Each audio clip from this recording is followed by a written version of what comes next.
నమస్తే, welcome to reflection news.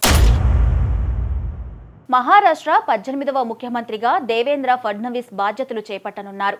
ఆయన నేతృత్వంలోని మహాయుతి 2.0 ప్రభుత్వంలో ఉప ముఖ్యమంత్రిగా శివసేన పార్టీ అధినేత ఏక్నాథ్ షిండే ప్రమాణ స్వీకారం చేస్తారని ఆ పార్టీ కూడా ధృవీకరించింది.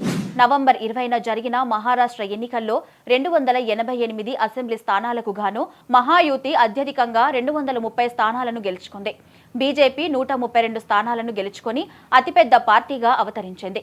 షిండే శివసేన 57, అజిత్ పవార్ ఎన్సీపీ 41 స్థానాలను గెలుచుకుంది. మహారాష్ట్ర తదుపరి ముఖ్యమంత్రికి సంబంధించి కొన్ని రోజుల పాటు సస్పెన్స్ కొనసాగింది. ఈ సమయాన్ని క్యాచ్ చేసుకోవాలని ఉద్ధవ్ ఠాక్రే వర్గం, శివసేన నేత సంజయ్ రౌత్ చాలా ప్రయత్నాలు చేశారు, ఇంకా చేస్తూనే ఉన్నారు. ఫలితాలు వచ్చిన కొత్తల్లో ఏవీఎంల మీద పడి ఏడ్చిన సంజయ్ రౌత్ గత కొద్ది రోజులుగా మహాయుతి కూటమిలో విభేదాలను సృష్టించాలని ప్రయత్నిస్తూ ఉన్నారు.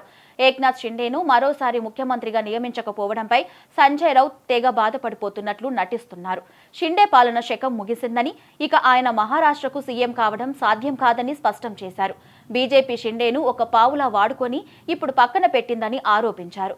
బీజేపీ తన వ్యూహాన్ని ఉపయోగించి తమతో కలిసి పనిచేసేలా పార్టీలను బలహీనపరుస్తుందని ఆరోపించారు సంజయ్ రౌత్.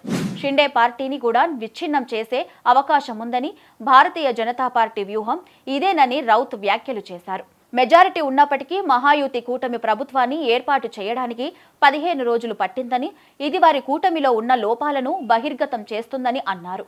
కూటమిలో చీలిక మొదలైందని, రాబోయే రోజుల్లో ఈ సమస్య మరింత పెద్దదవుతుందన్నారు. ప్రజల ఆశయాలకు వ్యతిరేకంగా కూటమి నేతలు పనిచేస్తున్నారని వ్యాఖ్యలు ఆరోపించారు. చూస్తుంటే కూటమి నేతల్లో చిచ్చు పెట్టాలన్నదే సంజయ్ రౌత్ ఉద్దేశమని తెలుస్తోంది.